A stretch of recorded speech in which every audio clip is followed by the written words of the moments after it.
وہ حوصلہ ہار جائے گا، وہ مایوس ہو جائے گا. لیکن جن کا اللہ پر ایمان ہوگا، جو واقعی اللہ کے بندے ہوں گے، وہ کبھی بھی مایوس نہیں ہوں گے. وہ چپکے دل میں، لوگوں کے بیچ میں، کہیں بھی بیٹھے ہوئے، سوتے ہوئے، سو کے جاگتے ہوئے، کسی بھی حال میں اپنے رب کو پکار سکتے ہیں، کیونکہ رب دور نہیں، وہ تو ہماری شہرت سے بھی زیادہ قریب ہے، اس کو تو ہر چیز کا علم ہے. وَنَعْلَمُ مَا تُوَسْوِسُ بِهِ نَفْسُهُ، ہم تو یہ بھی جانتے ہیں کہ اس کے دل میں خیال کیا اٹھتے ہیں. ان اللہ یحول بین المرء وقلبہ، خود انسان کو اپنا وہ پتہ نہیں جو اللہ جانتا ہے اس کے بارے میں. اس لیے ہر حال میں اسی کو پکارتے رہنا چاہیے. قل من ینجیکم من ظلمات البر والبحر تدعونہ تضرعا وخفیہ، آپ کہیے کہ وہ کون ہے جو تم کو خشکی اور دریا کے اندھیروں سے نجات دیتا ہے. یعنی جب کشتیاں ڈوبنے لگتی ہیں تم اس کو پکارتے ہو گڑ گڑا کر اور چپکے کہ اگر تو ہم کو ان سے نجات دے تو ہم ضرور شکر کرنے والوں میں سے ہو جائیں گے. کیونکہ اس وقت انسان پھر اللہ سے عہد بھی باندھتا ہے کہ ہم اطاعت گزار ہوں گے. پھر ہم دیکھتے ہیں کہ تمام پیغمبروں نے اللہ رب العزت ہی کو پکارا جب بھی ان پر کوئی مشکل آئی، اور اللہ تعالیٰ نے سب انسانوں کے لیے دروازہ کھلا رکھا ہے. فرمایا وَإِذَا سَأَلَكَ عِبَادِي عَنِّي فَإِنِّي قَرِيبٌ أُجِيبُ دَعْوَةَ الدَّاعِ إِذَا دَعَانِ، جب میرے بندے آپ سے میرے بارے میں پوچھے کہ ہمارا رب کہاں ہے، وہ سنتا ہے یا نہیں، وہ مشکل حل کر سکتا ہے یا نہیں، تو ان کو بتا دیجئے کہ میں اس سے بہت ہی قریب ہوں. جب بھی کوئی پکارنے والا مجھے پکارتا ہے تو میں اس کی پکار سنتا ہوں. لہذا جب آپ دعا کریں تو اس وقت یہ یاد رکھیں کہ میری یہ دعا اس وقت میرا رب سن رہا، وہ سن رہا ہے. کبھی غم کے مارے منہ سے بھی الفاظ نہیں نکلتے تو اس وقت سوچا کریں کہ اس وقت میرا رب میرے دل کا حال جانتا ہے، وہ میری پریشانی سے، میرے دکھ سے واقف ہے، جبکہ اور کوئی اندازہ نہیں کر سکتا کہ میں کس حال میں ہوں. کیونکہ جتنا زیادہ اس بات کا یقین ہوگا کہ رب سنتا ہے، اتنا زیادہ آپ کا دعا میں دل لگے گا، اتنا شوق سے آپ دعا کریں گے، اور جتنے شوق سے آپ دعا کریں گے اور جتنی توجہ سے آپ دعا کریں گے اتنی ہی زیادہ وہ قبولیت کا درجہ پائے گی. اور پھر اللہ تعالیٰ صرف سنتے نہیں، اجیب دعوت الداع، میں جواب دیتا. گویا دعا کے وقت آپ اپنے رب سے بات کر رہے ہو اور وہ آپ کو جواب دے رہا ہو.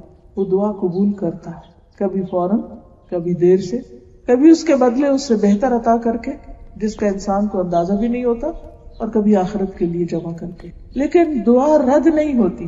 یہ نہیں ہوتا کہ آپ مانگ رہے ہیں اور آپ کہتے ہیں قبول نہیں ہوئی، کچھ فائدہ نہیں ہوا، ابھی اور کیا مانگنی، اور کیا، کوئی فائدہ نہیں. ایسا کبھی بھی نہیں سوچے کہ فائدہ نہیں، ہر حال میں فائدہ ہے. اس لیے مانگتے رہیے، کیونکہ جو نہیں مانگتا اللہ تعالیٰ اس سے ناراض ہوتا ہے. من لم يسأل اللہ یغضب علیہ، کیونکہ نہ مانگنا تکبر کی علامت. دعا دراصل عبادت کا بھی اعلیٰ ترین حصہ ہے، کیونکہ انسان اللہ کے آگے جھکتا ہے اور اس سے مزید قریب ہوتا ہے.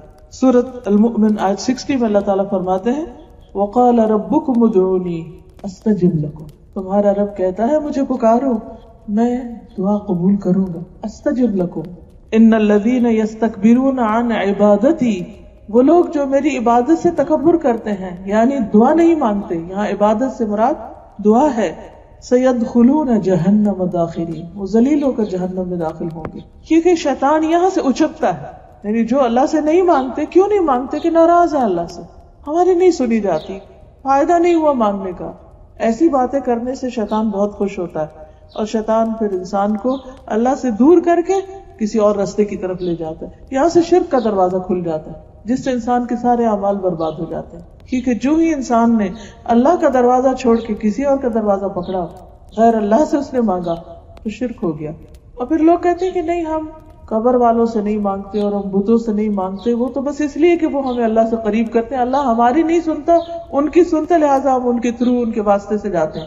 جبکہ اللہ سبحانہ وتعالیٰ فرماتے ہیں وقال ربکم ادعونی، ان کے پاس نہیں جاؤ، مجھے پکارو، استجب لکم، میں جواب دوں گا تم کو، مایوس نہ ہو. اور یہ ایک حقیقت ہے کہ دعا جو ہے وہ انسان کے لیے اجر کا باعث ہے، یعنی سراسر عبادت ہے. یعنی ہم مانگ اپنی ضرورت کی چیز رہے ہوتے ہیں اور اس کے لیے بھی اجر لکھا جا رہا ہوتا ہے. یعنی کتنے حیرت کی بات ہے، جو ملے گا وہ تو ملے گا، لیکن اگر فوراً نہیں مل رہا تو وہ نام اعمال میں عبادت کے طور پر لکھی چلی جا رہی. چاہے اپنی زبان میں مانگے، اردو میں مانگے، انگریزی میں مانگے، عربی میں مانگے، کسی زبان میں مانگے، قرآن کے الفاظ میں مانگے، حدیث کے الفاظ میں مانگے یا اپنی زبان میں مانگے، کچھ بھی مانگیں گے وہ عبادت ہے. الدعاء والعبادہ، دعا ہی عبادت ہے. ایک اور حدیث میں آتا ہے کہ افضل العبادت الدعاء، عبادت میں سے افضل ترین عبادت دعا ہے. اور یہ بھی ہمیں پتہ چلتا ہے کہ دعا کی قبولیت کا اتنا یقین ہونا چاہیے کہ جیسے حدیث میں آتا ہے کہ دعا تقدیر کو بھی بدل دیتی. لا يرد القضاء الا الدعاء، قضاء کو دعا کے سوا کوئی چیز پھیر نہیں سکتی. ولا يزيد في العمر الا البر، اور عمر میں اضافہ نیکیوں سے ہوتا ہے. یعنی کوئی بھی احسان آپ کسی پہ کرتے ہیں تو آپ کی زندگی میں برکت ہو جاتی ہے. علماء نے اس کے دو معنی کیے. ایک تو یہ کہ لٹرلی آپ مثلا 5 سال جینے والے تھے تو 10 سال اللہ تعالیٰ کے حکم سے اس نیکی کی وجہ سے آپ کو اور موقع مل گیا دنیا میں جینے کا.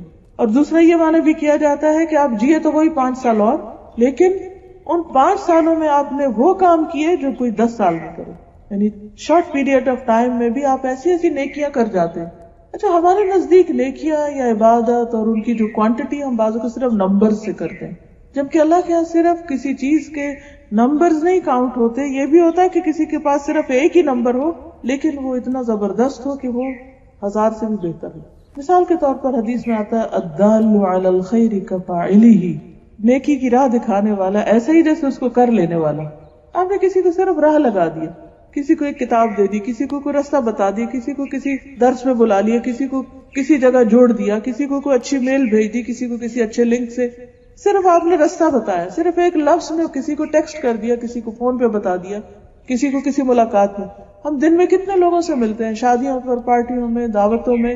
ایک ایک اچھی بات بھی کسی کو بتا کے اس کو اگر ایک راستے پہ آپ لگا دیتے، اس کے بعد وہ جتنی دفعہ وہ کام کرتا ہے وہ سارا اجر آپ کو ملتا چلا جاتا ہے. پھر اسی طرح اور بھی بہت سے مواقع اللہ سبحانہ وتعالی نے رکھے. اچھا، اسی طرح یہ بھی آتا ہے کہ بعض اوقات انسان نیکیاں کرتا جاتا ہے لیکن اس سے اتنے درجے بلند نہیں ہوتے کہ کوئی آزمائش یا تکلیف آ جاتی ہے اور اس پر وہ صبر کرتا ہے اور اس تکلیف میں اللہ کی رضا پہ راضی رہتا ہے تو اس سے ایک دم اس کے درجے بڑھ جاتے ہیں. جیسے آپ نے دیکھا ہوگا کہ پودے ہیں تو بعض اوقات کچھ پودے ایسے ہوتے ہیں کہ وہ بہت آہستہ آہستہ گرو کرتے ہیں، پھر ایک سرٹن ایج پر آ کر ایک دم شوٹ کرتے ہیں. جیسے وہ ایک بانس کا درخت ہے جو بیمبو کا، وہ پہلے چند سالوں میں صرف چند فیٹ 4-5 فیٹ تک بڑھتا ہے، پھر اچانک ایک دم 80 فیٹ تک جاتا ہے، بہت اونچا ہو جاتا ہے. تو مجھے ہمیشہ اس سے یہی مثال یاد آتی ہے کہ بعض اوقات انسان نیکی کے کام کر رہا ہے، اپنی روٹین کی نماز روزہ کر رہا ہے، آدھی لائف ہے اس کی روٹین کی، کہ اچانک کوئی ایسا ٹیسٹ آ جاتا ہے زندگی میں، اس کی ساری روٹین درہم برہم ہو جاتی ہے. اب اس کی وہ عبادت، مثلا روزے کا عادی تھا، ہفتے میں سوموار جمعرات کا رکھ رہا ہے، تہجد کی نماز پڑھ رہا ہے، کچھ سب ٹھیک ہے کر رہا تھا، لیکن اب ایسا زلزلہ اس کی زندگی میں آیا، کوئی ایسی تکلیف آ گئی کہ وہ اس کے روزے بھی چلے گئے، اس کی تہجد بھی. اب وہ پریشان ہے کہ میری نیکی کی تو روٹین ختم ہو گئی، چھوٹ گئی. لیکن اس کو نہیں یہ معلوم ہوتا یا اس کو خیال نہیں آتا کہ اس تکلیف سے جو اس نے صبر کیا اور اللہ کی رضا پہ راضی رہا اور اپنی زبان سے کوئی غلط کلمہ نہیں نکالا، وہی بیمبو کے درخت کی مثال کی طرح وہ ایک دم درجے میں وہاں گیا، پلس وہ جو بیماری سے پہلے یا تکلیف سے پہلے وہ نیکیاں کر رہا تھا ان کا اجر بھی لکھا گیا کیونکہ وہ ان کو روٹین میں کرتا تھا. حدیث میں آتا ہے نا کہ ایک شخص عام دنوں میں جو عبادت کرتا ہے، اگر بیماری یا سفر کی وجہ سے اس کی عبادت میں خلل آتا ہے تو فرشتے اس کے وہ عبادت بھی ساتھ ساتھ لکھتے چلے جاتے ہیں. یعنی وہ اجر کا سلسلہ منقطع نہیں ہوتا، اگرچہ وقتی طور پر آپ کی وہ عبادت کا سلسلہ منقطع ہو جاتا ہے. اب اس میں کیا ہوتا ہے، تکلیف میں ایک تو صبر، اور دوسری کیا چیز درجے بلند کرتی؟ دعا. عام حالات میں ہم اتنی دعائیں نہیں کرتے، جب سب ٹھیک ہوتا ہے، ہم فزیکلی بھی فٹ ہوتے ہیں اور ہر چیز ہماری مرضی کے مطابق چل رہی ہوتی ہے تو ہم نماز پڑھتے ہیں، نماز پڑھ کے تو سوچتے کیا دعا مانگے، سب ٹھیک تو ہے، چلو اٹھو کچھ اور کرو. لیکن جب ذرا بھی کوئی تکلیف آتی خود کو یا اپنے کسی پیارے کو، پھر ہم لمبی دعائیں مانگنے لگتے ہیں، اور یہ لمبی دعائیں کرنا اب اس کے درجوں میں ایک دم اضافے کا ذریعہ بن گیا، اوپر سے اوپر، اوپر سے اوپر ایک دم. اس لیے لازم ہے کسی حال میں بھی ہو اللہ کی رضا پہ راضی رہے، اللہ کی رضا پہ راضی رہے. کہ اللہ اگر تو نے مجھے امن اور سلامتی کے ساتھ نیکی کی توفیق دی ہے تو میں اس پر بھی راضی، اور اگر تو نے کسی آزمائش کے ذریعے مجھے صبر کی توفیق دی ہے تو میں اس پر بھی راضی، میں ہر حال میں تجھ سے راضی. کچھ دیا میں اس پر بھی شکر گزار، اور اگر دے کر واپس لے لیا میں اس پر بھی شکر گزار، اور اگر تو نے مجھے دیا ہی نہیں تو میں اس پر بھی شکر گزار، میں ہر حال میں شکر گزار۔ جب دل کی یہ کیفیت ہوتی ہے تو انسان واقعی اللہ کے مقرب بندوں میں شامل ہو جاتا ہے۔ اور آپ دیکھیے کہ ایوب علیہ السلام پر جب بہت اچھے حالات تھے، مال بھی تھا، اولاد بھی تھی، گھر بھی، تو وہ دین کی تبلیغ کرتے تھے، تو ان کے جو مخالف تھے وہ کہنے لگے کہ آپ بھلا کیوں نہ اللہ کی عبادت کریں، اللہ نے آپ کو سب کچھ دے رکھا ہے۔ تو اللہ تعالیٰ نے ان کو آزما لیا، مال بھی چلا گیا، اولاد بھی چلی گئی، مویشی بھی مر گئے، ہر چیز ختم، حتیٰ کہ کچھ عرصے کے لیے بیوی بھی ایک طرف ہو گئی، تو بالکل تنہا رہ گئے، اور ساتھ تکلیف بھی، بیماری بھی۔ تو اس وقت اللہ کو پکارتے ہیں، کہتے ہیں کہ یا رب، جب تو نے مجھے سب کچھ دیا تو تو جانتا ہے کہ میں اس وقت بھی اپنا نرم گرم بستر چھوڑ کر تیری عبادت کے لیے اٹھتا تھا، لیکن اب جب کہ تو نے سب کچھ لے لیا تو میرے لیے تیرے سوا کوئی باقی نہیں رہا۔ اب اس وقت جو میں تیری عبادت کرتا ہوں اس میں جو لطف ہے وہ پہلے سے بھی کہیں زیادہ ہے، کیونکہ تکلیف میں بہرحال انسان اللہ کی طرف زیادہ مائل ہوتا ہے، اور بہت دل سے، اور سارے غفلت کے پردے پھاڑے جاتے ہیں، اس وقت حقیقی انسان سامنے آتا ہے۔ تو اللہ تعالیٰ ان پر اتنا راضی ہوا، ان کی بیماری بھی دور کر دی، اور ان کو پہلے سے ہر چیز دگنی عطا کی، دنیا میں عطا کی۔ بات کیا تھی کہ صبر اور اللہ کی عبادت میں اور خشوع اور دعا، اور دعا بھی آپ دیکھیں کتنی خوبصورت کرتے ہیں، انی مسنی الضر وانت ارحم الراحمین، صرف رحمت کو پکارتے رہتے کہ تیری رحمت جوش میں آ گئی تو سب کچھ آسان ہو جائے گا۔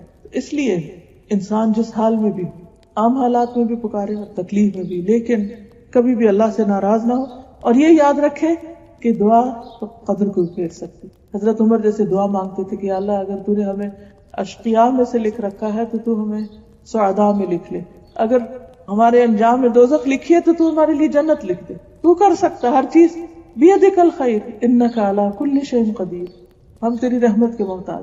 تو یہ اصل میں کیا ہے؟ دعا ایک ایسا ڈائریکٹ کنیکشن ہے اللہ رب العزت کے ساتھ، اتنا قرب کا رشتہ ہے جو کسی اور عبادت میں نہیں ہوتا۔ ایک سرگوشیاں ہے، ایک مناجات ہے، ون آن ون بیس پر ایک ایسا تعلق ہے کہ جو نہایت پر لطف ہے۔ آپ دیکھیے کہ آپ انسانوں سے یہ توقع رکھتے ہیں نا کہ وہ آپ کی دل کی بات سمجھ لیں، وہ آپ کے اشارے کو سمجھ لیں، وہ آپ کی ضروریات کو خود ہی سمجھ لیں، اور جو لوگ سمجھ جاتے ہیں ان سے آپ کو ایک دم محبت ہوتی ہے کہ اچھا اتنا کہہ رہی کہ زبان سے کہنا ہی نہیں پڑا اور اس کو خود ہی سمجھ میں آ گئی۔ تو یہ کون کرتا ہے؟ جو آپ کے بہت قریبی ہوتے ہیں، ماں باپ ہوتے ہیں، دوست ہوتے ہیں، یا جو لوگ واقعی انسانوں کے قدردان ہوتے ہیں، ان کے اندر اللہ نے یہ خوبی ڈالی ہوتی۔ لیکن ان سب سے بڑھ کر پھر اللہ رب العزت ہماری ہر چیز کو سمجھ، یہ کیفیت جو ہے اور یہ احساس جو ہے اور یہ یقین جو ہے کہ اللہ جانتا ہے، اللہ نوز، وہ میرے دل کو دیکھ رہا ہے، وہ محسوس کرتا ہے، اس کو سب پتا ہے، بس مجھے اس کی رحمت چاہیے۔ یا حی یا قیوم برحمتک استغیث، کتنی خوبصورت دعا اللہ کے اسماء الحسنی کے ساتھ، اور اس میں بھی کیا کیا گیا؟ رحمت کو پکارا گیا، جیسے زکریا علیہ السلام نے کہا تھا کہ لم اکن بدعائک رب شقیا، ضروری نہیں ہوتا کہ انسان کوئی لفظ بول کر ہی مانگے، بعض اوقات دل ایسا غم میں گھٹا ہوا ہوتا ہے کہ یہ بھی سمجھ نہیں آتا کہ کہیں کیا، کیسے مانگے۔ انسانوں سے جب کچھ مانگنا ہوتا ہے آپ کو تو کتنی دفعہ سوچتے ہیں کیا الفاظ استعمال کریں، کیسے اپروچ کریں، کیا کہیں، کیا بتائیں، کہیں اوفینڈ نہ ہو جائیں، کہیں ناراض نہ ہو جائیں، کہیں ہم سے دور نہ ہو جائیں، کہیں مس انڈرسٹینڈنگ نہ ہو جائے، کتنا کچھ سوچتے ہیں، کیونکہ یہ سارے ایکسپیرینس ہم کرتے رہتے ہیں کہ ہماری نیت میں کچھ ایسا نہیں ہوتا، دوسرا کچھ سے کچھ سمجھ لیتا ہے، ہم کچھ کہہ رہے تھے وہ کچھ اور کہہ رہا ہوتا ہے، لیکن اللہ تعالیٰ کے ہاں ایسا کچھ بھی نہیں، نہ کوئی مس انڈرسٹینڈنگ ہے اور نہ ہی کسی قسم کی کوئی ناراضگی ہے۔ آپ صرف سوچ رہے ہوتے، صرف اندر ہی اندر اس کو یاد کر رہے ہوتے اور وہ سب سمجھ رہا ہوتا ہے۔ آپ چپکے چپکے پکارتے، آپ سسکیاں لے کے پکارتے، آپ سرگوشیاں کرتے، آپ آواز کے ساتھ پکارتے ہیں، بغیر آواز کے پکارتے ہیں، دل ہی دل میں پکارتے ہیں، کسی کو پتا بھی نہیں ہوتا اور آپ اپنے رب سے کنیکٹڈ ہوتے ہیں۔ کتنا پیار آتا ہے نا اس پہ کہ سب سمجھتے ہیں، اس کو کوئی مس انڈرسٹینڈنگ نہیں، ہم ایک قدم جائیں وہ 10 قدم ہماری طرف آتا ہے، صبر کرے تو بے حساب اجر دیتا ہے۔ انما یوفی الصابرون اجرهم بغیر حساب، اگر اس نے ہمارے لیے کچھ لکھا ہے تو اس کو مٹا بھی سکتا ہے، تو تقدیر بھی بدل دے گا، سب ٹھیک ہو جائے گا۔ لیکن شیطان یہ یقین نہیں آنے دیتا، یہ یقین واپس لانے کی ضرورت ہے۔ معلوم ہم کو ہوتا ہے اللہ دعا سنتا ہے، لیکن یقین سے ہم نہیں سوچتے۔ ایک اور حدیث میں آتا ہے من فتح له فی الدعاء منکم فتحت له ابواب الجنہ تم میں سے جس شخص کے لیے دعا کا دروازہ کھولا گیا، یعنی جس کو دعا کی توفیق ہو گئی، اس کے لیے گویا جنت کے دروازے کھول دیے گئے. اور جو بھی اللہ سے مانگا جاتا ہے اللہ کے نزدیک ان میں سب سے زیادہ پسندیدہ چیز عافیت، کہ انسان اپنے لیے عافیت مانگتا ہے، کیونکہ بعض اوقات آزمائش انسان کے دین کے لیے اور خطرناک ہو جاتی ہے. ایک اور حدیث میں آتا ہے کہ ان الدعاء ينفع مما نزل ومما لم ينزل فعليكم عباد اللہ بالدعاء. دعا ان مصیبتوں میں بھی فائدہ دیتی ہے جو اتر چکی، اور ان میں بھی جو ابھی اتری نہیں واپس چلی جاتی. مشکل آ رہی ہوتی ہے اور ادھر سے دعا جاری ہوتی ہے، وہ دونوں آپس میں جھگڑتے ہیں، تو دعا اگر پاورفل ہو تو وہ واپس چلی جاتی. اس لیے اے اللہ کے بندو دعا کرتے رہا کرو، سب کچھ ہو بھی، خاص اطمینان ہو تو بھی. لیکن دعا میں سب سے زیادہ چیز جو اہم ہے وہ اخلاص ہے، خالصتاً اللہ کے لیے. وَادْعُوهُ مُخْلِصِينَ لَهُ الدِّينَ، اسے پکارو دین کو اسی کے لیے خالص کرتے ہوئے. یعنی اگر چاہتے ہو کہ عبادت قبول ہو، دعا قبول ہو، تو ریاکاری سے پاک ہو، اور جو کچھ بھی کرو اسی کی رضا کے لیے کرو.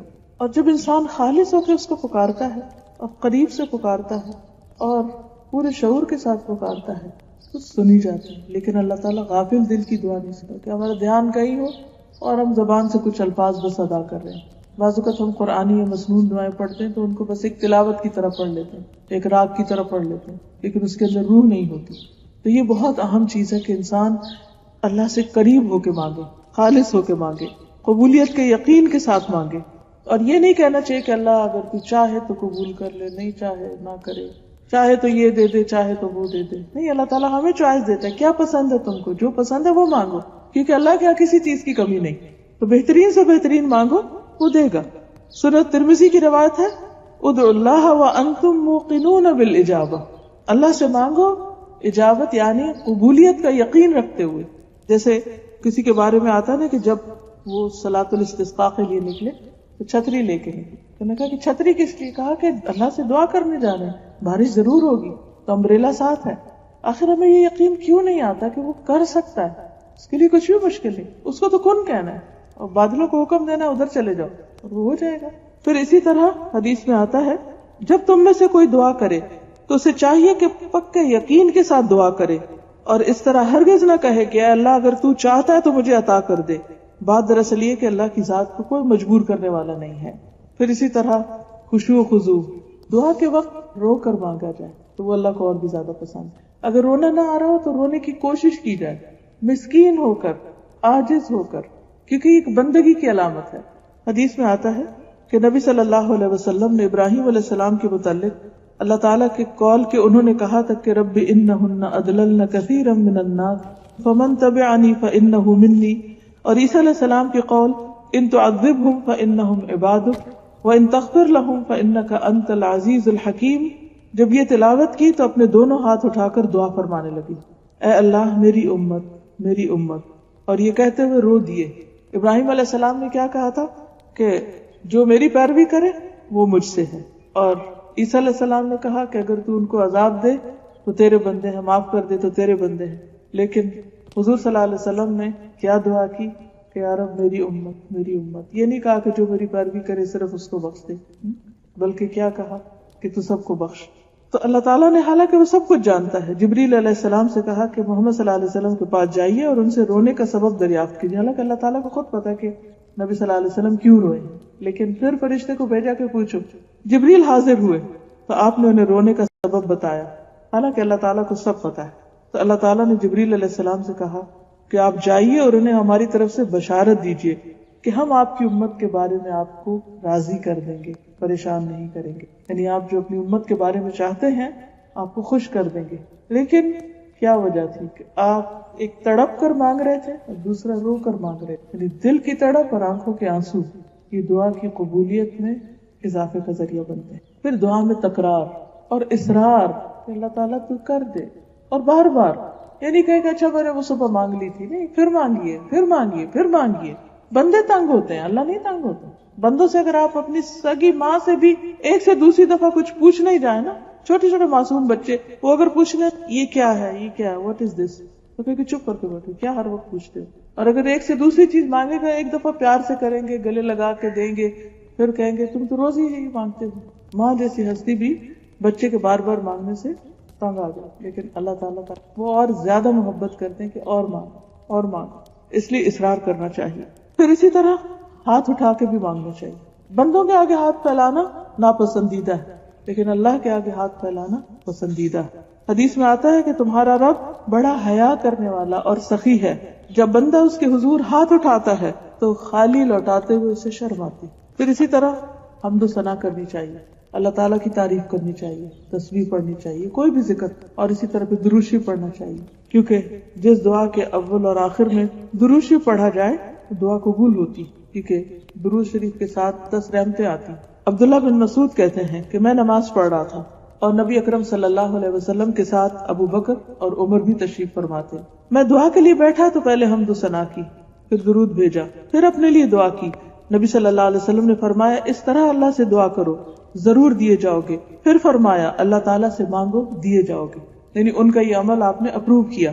پھر ایک اور چیز یہ ہے کہ جب ہم دعا مانگے تو اس سے پہلے اپنی غلطیوں کا اعتراف کریں، جیسے لا الہ الا انت سبحانک انی کنت من الظالمین، کہ اللہ اگر کسی کام میں رکاوٹ ہے تو میری اپنی کوئی غلطی ہو تو مجھے معاف کر. ندامت کے آنسو، کیونکہ انسان اللہ کا حق تو کبھی دے ہی نہیں سکتا، چاہے ہم کتنے بھی عبادت گزار کیوں نہ ہو. اگر ہم اپنا سارا مال بھی اللہ کے راستے میں دے دیں تو بھی حق ادا نہیں ہو، کیونکہ اس نے اس سے زیادہ ہمیں دیا. اس لیے انسان جب اپنے گناہوں کی معافی مانگتا ہے اور ندامت میں روتا ہے تو وہ اللہ تعالیٰ کا پسندیدہ ہو جاتا ہے. اللہ تعالیٰ کو رحم آتا ہے ایسے بندے پر. حدیث میں آتا ہے کہ بے شک اللہ تعالیٰ بندے کی اس بات کو پسند کرتا ہے جب وہ کہتا ہے کہ لا الہ الا انت انی قد ظلمت نفسی فاغفر لی ذنوبی انہ لا یغفر الذنوب الا انت. جب یہ دعا کرتا ہے انسان، جس کا معنی ہے کہ لا الہ الا انت، تیرے سوا کوئی الہ نہیں، یقیناً میں نے اپنی جان پہ ظلم کیا، تو میرے گناہوں کو بخش دے، تیرے سوا کوئی گناہ معاف نہیں کر سکتا. تو یہ سن کر اللہ تعالیٰ خوشی سے فرماتا ہے کہ میرے بندے نے یہ جان لیا ہے کہ اس کا رب ہے جو معاف بھی کرتا ہے اور سزا بھی دیتا ہے. تو اللہ تعالیٰ اس بات پر خوش ہو جاتا ہے کہ میرا بندہ میرے پاس آیا ہے اپنے غلطیوں کو دھونے کے لیے. تو اس کے بعد پھر اللہ تعالیٰ جب خوش ہوتے ہیں تو انسان اس سے مانگے تو اس میں قبولیت کے زیادہ چانسز ہوتے ہیں. اور ایک اور روایت میں آتا ہے کہ غفرت لعبدی، میں نے اپنے بندے کو بخش دیا، معاف کر دیا. کیونکہ گناہ انسان کے رزق میں بھی رکاوٹ بنتے ہیں، گناہ انسان کی دعاؤں کی قبولیت میں بھی رکاوٹ بنتے ہیں. اس لیے انسان کو اپنے گناہوں کو دور کرنے کے لیے، ان کو ہٹانے کے لیے پہلے کام کرنا چاہیے. اسی طرح سب سے پہلے اپنے لیے مانگنا چاہیے، پھر والدین کے لیے، قریبی لوگوں کے لیے، پھر سب کے لیے. ربنا اغفر لی ولوالدی وللمؤمنین یوم یقوم الحساب. نبی صلی اللہ علیہ وسلم جب کسی کا ذکر کرتے تو اس کے لیے دعا کرتے، اور دعا کی ابتدا اپنے سے کرتے. اس میں ایک فائدہ یہ بھی ہے کہ انسان جب کسی کے لیے دعا کرتا ہے اور اس سے پہلے اپنے لیے مانگتا ہے تو اس کا مطلب ہے وہ وہی چیز اپنے لیے مانگ رہا ہے جو اس کے حق میں بہتر ہے، تو دوسرے کے لیے بھی وہ مانگ رہا ہے جس کو وہ اپنے لیے پسند کرتا ہے. کیونکہ ایمان کا تقاضا یہی ہے کہ ہم دوسرے کے لیے وہ پسند کریں جو ہم اپنے لیے کرتے ہیں. تو دعاؤں میں بھی یہی اصول ہے. پھر یہ ہے کہ ضروری نہیں کہ بہت لمبی دعا کی جائے، ٹھیک ہے کبھی کبھی انسان لمبی بھی کر سکتا ہے، لیکن اگر دعا میں چند مختصر الفاظ بھی ہوں مگر کوالٹی اس کی اچھی تو وہ زیادہ بہتر ہے. جیسے لا الہ الا انت سبحانک انی کنت، اور ساتھ انسان روئے اور اللہ کو پکار کے اٹھ جائے، اتنا بھی کافی ہے. کیونکہ بعض اوقات ہم سمجھتے ہیں کہ ابھی وقت نہیں، پھر ٹھہر کے دعا کریں گے، جب سب کام ہو جائیں گے، بائی دا ٹائم ہم تھک چکے ہوتے ہیں، پھر ہمت ہی نہیں رہتی، کوالٹی نہیں ہوتی. جب دل میں آئے، بس آپ کچن میں کام کر رہے ہیں، کھڑے ہیں، آپ کو کوئی سوچ آتی، کوئی خیال آتے، کوئی پریشانی کی لہر آتی، ویٹ نہ کریں گے اچھا زور کی نماز پڑھیں گے تو پھر دعا مانگیں گے، ادھر ہی کھڑے ہو کے رو کے اللہ سے مانگیں. بعض اوقات انسان کے پاس شارٹیسٹ ٹائم ہوتا ہے. یونس علیہ السلام نے مچھلی کے پیٹ میں کتنا مانگا، معلوم نہیں اس وقت ان کا حال کیا ہوگا، سانس بھی آ رہا ہوگا کہ نہیں، اتنے اندھیرے میں اور ایسی بند جگہ کے اوپر، لیکن اس وقت انہوں نے چھوٹے سے الفاظ میں اللہ تعالیٰ کو پکارا اور اللہ نے ان کی اتنی بڑی پریشانی دور کری. پھر وہ اتنے اندھیروں میں چلے گئے تھے، باہر نکل آئے. انبلیویبل. اگر قرآن میں یہ نہ لکھا ہو تو وہ یقین ہی نہ آئے. لیکن وہ 1,00,000 دفعہ انہوں نے نہیں پڑھا. تو ضروری نہیں کہ ہم بہت لمبی دیر تک کریں تو ہی سنی جائے گی. ٹھیک ہے جتنی چاہیں آپ لمبی کریں، اس میں بھی کوئی پابندی نہیں، مگر چھوٹی سے چھوٹی دعا بھی جامع دعا ہو. پھر اسی طرح اللہ سبحانہ وتعالیٰ کے ناموں کے ساتھ دعا کیجیے. وَلِلَّهِ الْأَسْمَاءُ الْحُسْنَى فَادْعُوهُ بِهَا. تو بعض دعاؤں میں تو آلریڈی اللہ کے نام موجود ہیں، لیکن اگر آپ کسی بھی خاص نام کے ساتھ اللہ کو پکارنا چاہیں جو آپ کا محبوب نام ہو، جس نام کے ساتھ آپ اللہ کی محبت محسوس کریں. ہم عام طور پر یا اللہ، یا رب یہ تو کہتے ہیں، یا ربنا تو کہتے ہیں، یا اللہم کہتے ہیں، لیکن یا حی یا قیوم، یا کوئی بھی اور نام، وَلِلَّهِ الْأَسْمَاءُ الْحُسْنَى، اس میں صرف چند ناموں کی بات نہیں، فَادْعُوهُ بِهَا، کہ جس کے ساتھ چاہیں اللہ کو پکاریں. پھر اسی طرح یہ ہے کہ قبلہ رخ ہوئے بغیر بھی دعا کر سکتے ہیں، لیکن اگر قبلہ رخ ہو جائے تو اور بھی اچھا ہے. پھر اسی طرح وضو کے بغیر بھی دعا کر سکتے ہیں، لیکن وضو کے ساتھ ہو تو اور بھی اچھا ہے، یہ مستحب کی بات ہے. پھر ایک اور چیز یہ ہے کہ انسان کا کھانا پینا حلال کا ہو. حرام کھانے کے ساتھ دعاؤں کی قبولیت میں رکاوٹ آتی. سفر میں دعائیں قبول ہوتی ہیں، لیکن جس کا کھانا پینا اوڑھنا حرام کا ہو اس کی دعا قبول نہیں ہوتی. پھر جلد بازی نہ ہو، مایوسی نہ ہو، تسنع نہ ہو دعا میں، ایسی لفاظی نہ ہو کہ کوئی پوئم کی شکل میں آپ پڑھ رہے ہیں یا گا گا کے یا ایک راگ کی طرح، وہ چیز نہ ہو. سب سے بہتر یہ کہ اخلاص ہو اور خشوع ہو.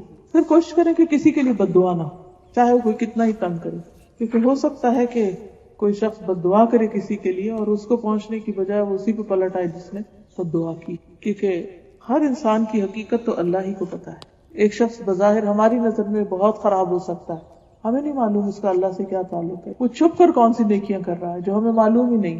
ہم تو لوگوں کی صرف ظاہریت کو جانتے ہیں، تو اس لیے ججمنٹل نہیں ہونا چاہیے، سرفیس ویلیو پہ لوگوں کے ساتھ معاملہ کرنا چاہیے. تو اس صورت میں انسان جب تک کوئی کفر کی حالت پر مرے نہیں تو بد دعا نہیں کرنی چاہیے یا لعن طعن نہیں کرنی چاہیے، کیونکہ لعنت بھی پھر پلٹ آتی ہے لعنت کرنے والے پر. پھر قبولیت کے کچھ خاص اوقات جو ہیں، جیسے رات کا آخری حصہ ہے، سحری کا وقت، وَبِالْأَسْحَارِ هُمْ يَسْتَغْفِرُونَ.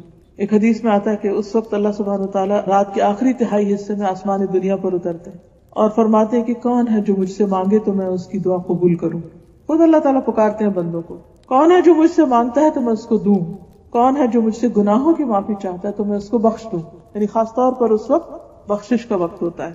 نبی صلی اللہ علیہ وسلم نے فرمایا رات کے آخری حصے میں رب اپنے بندے کے بہت قریب ہوتا ہے، لہٰذا اگر اس وقت اللہ کو یاد کرنے والوں کی صف میں شامل ہو سکو تو ہو جاؤ. یعنی زمین پر اور جہاں جہاں جو لوگ پکار رہے ہوتے ہیں تم بھی ان میں شامل ہو جاؤ. پھر رمضان میں روزے کی حالت میں دعا قبول ہوتی. حدیث میں آتا ہے کہ اللہ تعالیٰ ہر دن رات میں لوگوں کو جہنم سے آزاد کرتے ہیں رمضان میں، اور ہر دن رات میں ہر مسلمان کے لیے ایک دعا ایسی ہے جسے قبولیت سے نوازا جاتا ہے. یہ رمضان کے مہینے کا خاص تحفہ. پھر لیلۃ القدر کی دعا، عرفہ کے دن جو حاجی ہوتے ہیں ان کی دعا، آذان اور اقامت کے بیچ کی دعا. بہت سے لوگ اس وقت سے غافل ہوتے ہیں، اس وقت کی دعا رد نہیں کی جاتی، یعنی آذان کا جواب دے کر دعائیں کرنا حتیٰ کہ اقامت ہو جائے. پھر سجدے میں انسان سب سے زیادہ قریب ہوتا ہے. پھر فرض نماز کے بعد کی دعا، جمعہ کے دن خاص گھڑی کی دعا، کفار سے جنگ کرتے وقت کی دعا. پھر مصیبت کے وقت کی دعا، انا للہ و انا الیہ راجعون، اللہم اجرنی فی مصیبتی واخلف لی خیرا منہا. یعنی دکھی انسان کے دل سے جو دعا اٹھتی ہے وہ بھی قبولیت کا درجہ پاتی. زمزم پیتے وقت کی دعا، بارش کے اترتے وقت دعا، قرآن مجید پڑھنے کے بعد کی دعا، مرغ کی آواز سننے پر. ایک دن کسی سے ملاقات ہوئی تو وہ کافی برہم تھی کہ وہ ان کے ہمسائے جو ہیں وہ انہوں نے مرغی رکھے ہوئے اور وہ بہت شور مچاتے ہیں دن. اب ایک ہم اس پہ پریشان رہ سکتے اور دوسرا ہم خوش ہو سکتے ہیں کہ اس وقت دعا قبول ہوتی ہے. تو جب مرغا بولے سب فوراً دعا شروع، وہ ہمیں سمجھے کہ ریمائنڈر دے رہا ہے، تو پریشانی کی بجائے انسان خوش ہونے لگے. سچویشن وہی ہے لیکن ایٹیٹیوڈ بدل جائے گا ہمارا کہ وہ ریمائنڈر. یہ صحیح بخاری کی روایت ہے، جب تم مرغ کے بولنے کی آواز سنو تو اللہ تعالیٰ سے اس کے فضل کا سوال کرو کیونکہ وہ اس وقت فرشتہ دیکھتا ہے، اور جب تم گدھے کے ہینگنے کی آواز سنو تو اللہ تعالیٰ کی پناہ مانگو کیونکہ وہ شیطان دیکھتا ہے. دونوں سچویشن. پھر اسی طرح مریض کی جب آپ عیادت کریں تو اس وقت 70,000 فرشتے انسان کے لیے دعا کرتے ہیں. ہم بعض اوقات لوگوں سے کہتے رہتے ہیں آپ ہمارے لیے دعا کریں، دعاؤں میں یاد رکھیں، لیکن کچھ کام ایسے ہیں کہ اگر آپ وہ کریں تو اللہ تعالیٰ آپ کے لیے فرشتے مقرر کر دے گا جو آپ کے لیے دعائیں کریں گے. جس دن آپ پریشان ہوں، دکھی ہوں، تو کسی مریض کی عیادت کے لیے چلے جائیں. ایک تو اس کی تکلیف دیکھ کے آپ کو اپنی تکلیف بھول جائے گی، اپنی کم ہونے لگے گی، اور دوسرے یہ کہ فرشتے آپ کے لیے دعائیں شروع کر. پھر اسی طرح جو شخص اللہ کے راستے میں مجاہد ہوتا ہے، حج یا عمرہ کرتا ہے، جو فی سبیل اللہ نکلتا ہے، اس کی دعا قبول ہوتی ہے، جسے مسافر بھی ہوتا ہے. پھر اسی طرح جو مظلوم ہوتا ہے، جس پہ کوئی ظلم کرے. پھر والد جو اپنی اولاد کے لیے دعا کرے، باپ کی دعا بچوں کے حق میں. پھر اسی طرح اولاد جو اپنے والدین کے حق میں دعائیں کرتے ہیں. مرنے کے بعد سارے اعمال ختم ہو جاتے ہیں سوائے 3 چیزوں کے. اس میں نمبر 1 ہے ولد صالح یدعو لہ، نیک اولاد جو اپنے والدین کے لیے دعا کرتی، اور صدقہ جاریہ مال میں سے اور علم میں سے جس سے لوگ فائدہ اٹھائیں. پھر کسی کی غیر موجودگی میں اس کے لیے دعا کرنا، کسی کو دکھی دیکھا اس کے لیے بیٹھ کے دعا کریں، کسی کو بیمار دیکھا اس کے لیے دعا کریں، کسی نے آپ سے اپنی کسی پریشانی کا ذکر کیا، اب آپ اپنے لیے دعا کریں، اس کے لیے بھی کریں. آپ چاہتے ہیں آپ کے بچوں کو ہدایت ملے، آپ دوسرے کو بچے کی ہدایت کی دعا کریں. آپ چاہتے ہیں آپ کو رزق ملے، آپ دوسروں کے لیے خوشحالی کی دعا کریں. کوئی چیز جو آپ اپنے لیے چاہتے ہیں دوسروں کے لیے مانگنا شروع کر دیں. اللہ تعالیٰ ایسا فرشتہ مقرر کرے گا جو آپ کے لیے دعا کرے گا کہ اللہ اس کو بھی عطا کر جو دوسرے کے لیے مانگ رہا. پھر اسی طرح عادل حکمران جو ہے اس کی دعا قبول ہوتی. پھر وہ شخص جو خوشحالی میں دعا کرتا ہے، جب وہ تنگی میں آتا ہے تو اس کی بھی دعا قبول ہوتی، کیونکہ حدیث میں آتا ہے جو شخص یہ چاہتا ہے کہ اللہ تعالیٰ سختی اور غم میں، تکلیف میں اس کی دعا قبول کرے تو اسے چاہیے کہ خوشحالی میں بکثرت دعا کرے. پھر رات کو جس وقت آنکھ کھلے اس وقت دعا کرنا. اور یہ تو بہت ہی خوبصورت دعا ہے. صحیح بخاری کی حدیث ہے، من تعار من اللیل فقال لا الہ الا اللہ وحدہ لا شریک لہ لہ الملک ولہ الحمد وہو علی کل شیء قدیر الحمد للہ سبحان اللہ ولا الہ الا اللہ واللہ اکبر ولا حول ولا قوة الا باللہ. پھر اس کے بعد کہ اللہم اغفر لی، یا کوئی اور دعا کرے تو اس کی دعا قبول ہوگی. جو عمر بڑی ہوتی ہے رات کو آنکھ ضرور کھلتی. اب بعض لوگوں کو کسی بیماری کی وجہ سے بھی رات کو کئی دفعہ ان کی آنکھ کھل جاتی، تو یہ دعا لکھ کے اپنے پاس رکھ لیں یا زبانی یاد کر لیں. یہ سارے حصے ہم کو یاد ہے الگ الگ، صرف اس ترتیب میں یاد کرنے کی ضرورت ہے. سب سے پہلے لا الہ الا اللہ وحدہ لا شریک لہ لہ الملک ولہ الحمد وہو علی کل شیء قدیر، سب کو آتا ہے، اتنی ہوگی. پھر الحمدللہ اور سبحان اللہ، لا الہ الا اللہ واللہ اکبر ولا الہ الا اللہ واللہ اکبر اور ولا حول ولا قوة الا باللہ.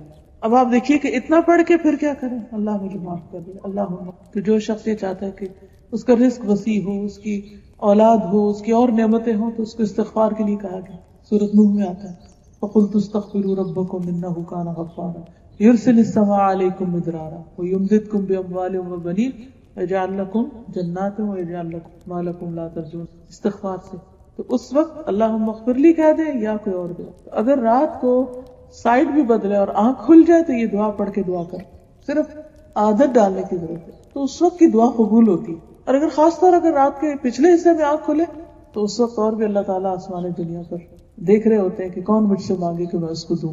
لیکن ہم ان اوقات کو بعض اوقات غفلت سے، بعض اوقات بھول کے ضائع کر دیتے.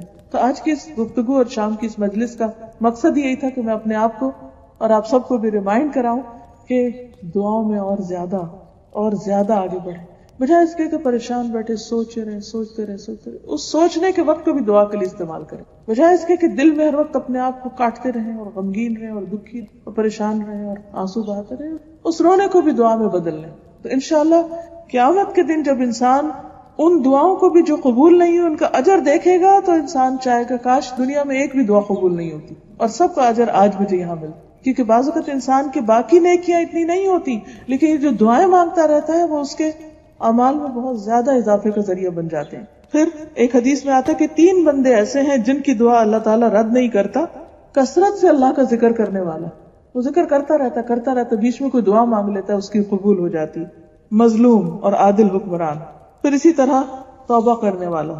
لیکن کچھ لوگ ایسے ہیں کہ جن کی دعا قبول نہیں ہوتی. حدیث میں آتا ہے کہ 3 آدمی دعا تو کرتے ہیں لیکن ان کی دعا نہیں قبول ہوتی. وہ آدمی جس کی بیوی برے اخلاق والی ہو اور اسے طلاق نہ، یعنی انتہائی بد زبان ہے، بد اخلاق ہے. وہ آدمی جس نے کسی سے قرضہ لینا ہے لیکن اس پر کوئی گواہ نہ بنایا اور وہ مانگتا ہے کہ مجھے واپس مل جائے میرا پیسہ لیکن کوئی گواہ نہیں. اور وہ آدمی جس نے بے وقوف آدمی کو مال دے دیا، حالانکہ اللہ تعالیٰ نے فرمایا کہ اپنے مال بے وقوفوں کے حوالے نہ کرو. کسی ایسے شخص کے ساتھ پارٹنرشپ کی یا انویسٹمنٹ کی کہ جو بے وقوف تھا، اس کو سمجھ ہی نہیں تھی اس کام کی. بعض اوقات لوگ اپنی باتوں سے لوگوں کو بے وقوف بنا لیتے ہیں اور لوگ اپنا بڑا پیسہ گنوا بیٹھتے ہیں. اور وہ انسان دعا کرتے ہیں اللہ وہ میرا پیسہ واپس آئے، میرا جو قرض دیا تھا واپس آئے، میری پریشانی دور ہو، لیکن ان کی نہیں سنی جاتی جو اس طرح کا کام کرتے. پھر اسی طرح اللہ تعالیٰ فرماتے ہیں کہ نیکی کا حکم دو اور برائی سے روکو، اس سے پہلے کہ تم مجھے پکارو اور میں تمہاری دعا قبول نہ کروں. کیونکہ امر بالمعروف اور نہی عن المنکر اگر نہیں کرو گے تو بھی دعاؤں کی قبولیت میں رکاوٹ ہوگی. اور تم مجھ سے سوال کرو اور میں تمہیں کچھ عطا نہ کروں، اور تم مجھ سے مدد مانگو اور میں تمہاری مدد نہ کروں. تو اجتماعی حیثیت میں اکٹھے جو امت کی حالت ہے، بعض اوقات ہم سوچتے ہیں نا اتنی حرم میں بھی دعائیں ہوتی ہیں، ہر جگہ ہوتی، کیوں نہیں قبول ہوتی؟ کیونکہ بحیثیت امت ہم اپنے اس فرض کو بھول گئے. ہم اپنے انڈیویجول عبادت کرتے رہتے ہیں، لیکن اگر کوئی غلط کر رہا ہے تو اس کو روکتے نہیں. کوئی کسی کی غیبت کر رہا ہے، کوئی ظلم کر رہا ہے، کوئی کسی کو ستا رہا ہے، اور ہم مشورہ اس کو دے سکتے ہیں، ہم اس کو سمجھا سکتے ہیں، لیکن ہم کہتے ہیں ہم کیا کریں، وہ نہیں سنے گا، نہیں سنے گا یا نہیں، آپ اس کو بتا دو ایک دفعہ، کوئی برا کر رہا ہے تو روک دو، اور اچھی بات پتا ہے تو شیئر کرو کسی بھی طرح. تو جب آپ اچھی بات دوسروں سے شیئر کرتے، نیکیوں کے دروازے لوگوں کے لیے کھولتے، تو اللہ تعالیٰ آپ کی دعائیں قبول کرتا ہے. پھر ایک اور حدیث میں آتا ہے، المعجم الاوسط طبرانی کی حدیث ہے، آدھی رات کو آسمان کے دروازے کھولے جاتے ہیں اور پکارنے والا آواز دیتا ہے کہ ہے کوئی دعا کرنے والا کہ اس کی دعا قبول کی جائے، ہے کوئی مانگنے والا کہ اسے دیا جائے، ہے کوئی مصیبت زدہ کہ اس کی مصیبت دور کر دی جائے. پھر جو مسلمان اس وقت دعا کرتا ہے اس کی دعا قبول ہوتی، مگر زانیہ عورت جو اپنی شرمگاہ کے ذریعے کمائی کرتی ہے اور ٹیکس وصول کرنے والے کی دعا قبول نہیں، یعنی زنا یا حرام کام کرنے والوں کی اس وقت قبول نہیں ہوتی، کیونکہ ان کو اپنے اس عمل کو بدلنے کی ضرورت ہے، کیونکہ گناہ انسان کی دعاؤں کی قبولیت میں رکاوٹ بن جاتے ہیں، اور خاص طور پر کبیرہ گناہ جیسے شرک ہے، والدین کی نافرمانی ہے. اب کوئی شخص اپنے ماں باپ کو ستاتا ہے یا اسی طرح زنا یا شراب اور ان حرام کاموں میں پڑا ہوا ہے، تو پھر اس کے لیے مشکلیں بڑھتی چلی جاتی ہیں. تو ان گناہوں پر توبہ کر کے اللہ کی طرف رجوع کرنے کی ضرورت ہے. اللہ تعالی ہم سب کو اپنی رحمت فرمائے اور ہمارے گناہوں کو معاف کر دے اور ہمارے دلوں کی پکار کو سنتا رہے. وآخر دعوانا الحمدللہ.